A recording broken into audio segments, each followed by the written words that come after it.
সকলকে good afternoon. আশা করি সবাই খুব ভালো আছো। আর আজ হলো এক স্পেশাল দিন, মানে এক নতুন সদস্যকে আনতে যাচ্ছি। তো সায়ন বাড়ির বাইরে ওয়েট করছে, তাড়াতাড়ি যাই। ওয়েট সব বলবো। তো দুপুর দুপুর বেরিয়ে পড়েছি। আর আজকে ওয়েদারটা না সকাল থেকেই মন মরা হয়ে আছে, কি জানি কি হলো আবার। কান্না করতেও পারে, আর এই শীতকালের বৃষ্টি তো কোনো গ্যারান্টি নেই কখন হবে। 58 ব্রিজ দিয়ে এই দৃশ্যটা কিন্তু সেই লাগছে। দাঁড়াও, একটু ব্যাকগ্রাউন্ড মিউজিক চালিয়ে দিই।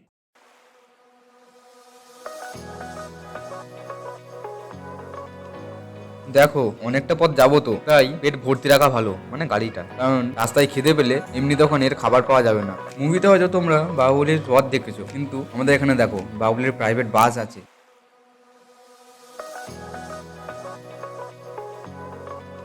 আর এখন কে চালাচ্ছে বলো তো? আরে আমি গো, আমিও চালাতে পারি একটু আধটু, ওই মানে হালকা করে। অনেকটা পথ তো, তাই তোমাদের সাথে একবারে দেখা হচ্ছে পথে গিয়ে।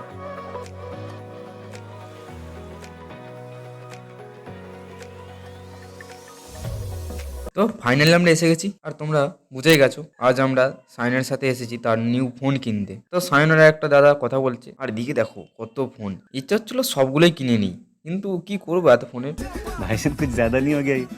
मतलब कुछ भी। ফোন দোকান থেকে হঠাৎ রাস্তায় দেখাটাই ভাবছো তো, যে ফোন দোকানে ঢুকলো, বললো কিনতে এসেছি, বাট ফোন দেখালো না। আসলে সে যে ফোনটা কিনতে এসেছিল ওই ফোনটা দোকানে ছিল না, আর অন্য ফোনগুলো পছন্দ হয়নি। তো আর কি করব, তারপর এই চপ দোকানে যাচ্ছি চপ কিনে নিয়ে নদীর ধারে বসে খাবো বলে। নদীর ধারে এসে দেখি এখানে ভালোই কুয়াশা আছে এখনো। আপাতত আমি আরো নদীর ধারে বসে আছি। আর বসে থাকতে থাকতে কি দেখলাম দেখো, ভালো করে দেখো। ওই নৌকাটাই আমার সব বন্ধুরা নৌকায় করে যাচ্ছে। কিছুক্ষণ পর সাইনের দিদিরাও এসে আমাদের সাথে জয়েন দিল, আর এসেই বললো যে আজকে নৌকায় চাপা হবে। এর আগে নৌকায় তো আমি কোনোদিন চাপিনি, মানে আগে লঞ্চে উঠেছি, নৌকায় প্রথমবার। আরও এক আলাদা ও নতুন এক্সপিরিয়েন্সের জন্য আমি সত্যি বলতে খুব এক্সাইটেড। ধীরে ধীরে মাঝি আমাদের নৌকাটা ধারে নিয়ে আসলো। তারপর আমরা খুবই সাবধানতার সাথে উঠলাম, কারণ এই ঠান্ডায় জলে পড়া যাবে না। সবাই মোটামুটি উঠেই ছবি তুলতে শুরু করে দিয়েছে। আর কি কুয়াশা দেখো, মানে দূরে কিছু দেখা যাচ্ছে না, ওপাশের পাড় পর্যন্ত দেখা যাচ্ছে না, এতটা পরিমাণ কুয়াশা। আর নৌকায় একটু মাঝখানে আসতেই কি হলো দেখো।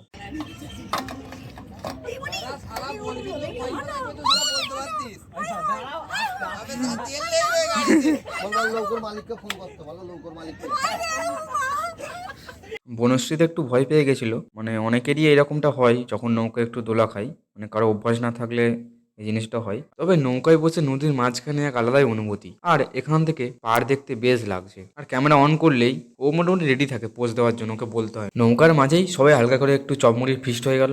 আর এই যে আমরা 5 জন, সায়নের 2 দিদি আর একটা দাদা আর আমি। সবাই ভাবছে হয়তো আমি ছবি তুলছি, কিন্তু আমি যে ভিডিও করছি ওটা বুঝতে পারি না, তাই পোজ দিতে দিতে হয়তো ঘাড় ব্যথা করে যাবে। তেল শেষের কারণে বেশি দূরে যেতে তো আর পারলাম না, তাই সবাই মিলে পাড়ের দিকেই চলে আসলাম। এবার বাড়ির দিক যাব, আমাদের গাড়ি তো রেডি। বাড়ি থেকে বেরো না এক অন্য কারণে, আর এসে হলো এক অন্য এক্সপিরিয়েন্স। লাইফই কিছুটা এরকমই, কিছু আশা না করলে অনেক কিছুই পাওয়া যায়। তো কম আশা করো, দেখবে তোমার সাথে ভালোই হবে। তারপর 58 এসে একটু চা খেলাম, কারণ ঠান্ডায় গাড়ি চালালাম তো। আর ভিডিওটা তোমাদের কেমন লাগলো কমেন্ট অবশ্যই জানিও। আবার দেখা হচ্ছে পরের ভিডিওতে, ততক্ষণ টাটা।